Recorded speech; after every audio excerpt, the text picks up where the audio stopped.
In this tutorial, I'll be showing you how to use the AVERAGEIF and AVERAGEIFS functions in Excel. In this spreadsheet, I have a basic monthly budget that I created, and we have a list of expenses, descriptions, we got the category of each expense or each income, and they're all listed by price here. So what I want to do is I want to find out what are some of the averages of some of these categories. There are many examples of when you might want to use AVERAGEIFs. If you've got a big list of numbers and whatnot in different categories, kind of like what I have here in a budget. So in this case, let's look and use AVERAGEIF in terms of our utility bill. I have a bunch of electric bills put in here, so let's try to find the average of those electric bills, or in terms of our utilities here. So to begin, I'm in this average column under the utilities row. I'm going to type in equals sign and type in average. An AVERAGEIF is going to come up. We'll start with that, and I'll double click. Now we're given a range, criteria, and average range. The range is what we're looking within so that it counts that particular value. So in this case, I want it to look for utilities specifically. So that's going to be within my category here in my spreadsheet. So I'm going to click on that column. Now it might be just a range for you. It might not be within a column. It might be within a row. But in my case, it's going to be all of column D. So we'll click on that for our range. And then our criteria, what we want it to be, is we want it to be equal to utilities. We want it to count, or we want it to average all of the expenses within the utilities category. So since we're looking within all of column D, we want it to look for utilities. We can either type in utilities within quotations, so we can type in utilities, or what I would rather do is just select the cell, which is going to be cell J11, because now it's going to update automatically with the cell if I were to change that to something else. So we'll select J11, that's our criteria, and then our average range is going to be just the range that we want it to average. So we want it to average all of these expenses here that are within this range with the criteria of utilities. So now if we hit the end quotation, it should be $150, and it is. So that is our average. I already determined it should be. So that is how AVERAGEIF works. Now let's do an example of AVERAGEIFS. So very similar to COUNTIF and SUMIFs. Make sure to check out those videos if you haven't. I'll link them down in the description, as well as put them in the cards above as well, if you have not learned those functions yet. In this case, let's calculate AVERAGEIFs for eating out, for how many times we've eaten out, and let's calculate the average for that.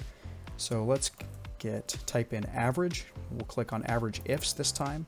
It's the exact same pretty much as average, except we can enter multiple criteria, so we can get more specific with AVERAGEIFs. Okay, so first thing, it's going to ask for our average range.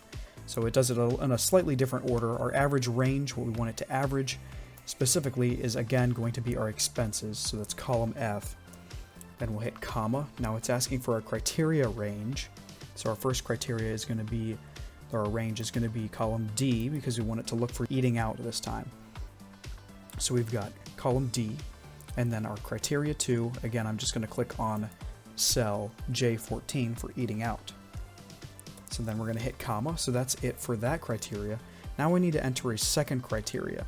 So for criteria range 2, we've got to come up with a second criteria that we want. In this case, I'll just say I want to average all of the meals eating out that were over $50. So now to do that, we have to select our next criteria range, which would be our expenses this time. So that's column F. And then we'll hit comma. And then our criteria is going to be in quotations, because time we're typing something, instead of selecting a cell reference, we got to put it in quotations here. Otherwise, we'll get a error. We're going to say it's greater than $50. We don't have to type a $sign or anything, it'll just do it on its own. So it's greater than 50. So then we'll hit end quotation, because that's it. We don't need to put our sum range back in, and we'll hit enter. So the average is $115 when I've eaten out when it was over $50. So that's a lot. So that would be something worth noting and knowing, like, hey, maybe I shouldn't eat out such expensive meals again. So that's just one example of when this might be helpful. And finally, let's do one that's a little bit more complicated. So we'll type in AVERAGEIFs again, double click. Our average range, again, is not going to change. It's going to be our expenses column, column F. We'll hit comma. Our criteria range, again, the first one's going to be in our category. So we'll hit column D, hit comma. We'll click on J14 because that's going to be our first criteria. Testing for eating out within that previous category. So that's our first criteria. And our second criteria, what we'll want to do is just test for eating out in the month of January. So the way I'll do that is go over here to month and column A. We'll select column A because it's broken out by month. We'll hit comma. And then because we're viewing our month up here in K1, we'll select that cell. Or we could just type it in within quotations, but we're just going to hit cell K1. And that is our second criteria. So now it's asking for criteria range 3. So again, average ifs, you can type in as many criteria as you want. It's up to you on what's going to be most effective and what's going to be applicable for the application you're using. But in this case, let's just say we'll average our expenses eating out below $40 in this example. So we'll select column F as our expenses, which is our range, and then we'll hit comma.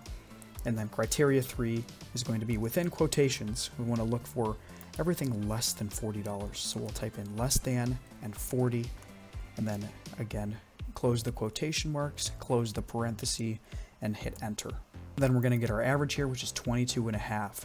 So if we look at our expenses in January, that's going to be correct because we're not including this $40 from our local pizza place, but we are including the 30 and the 15 from McDonald's at Skyline, and half of 45 is 22.5.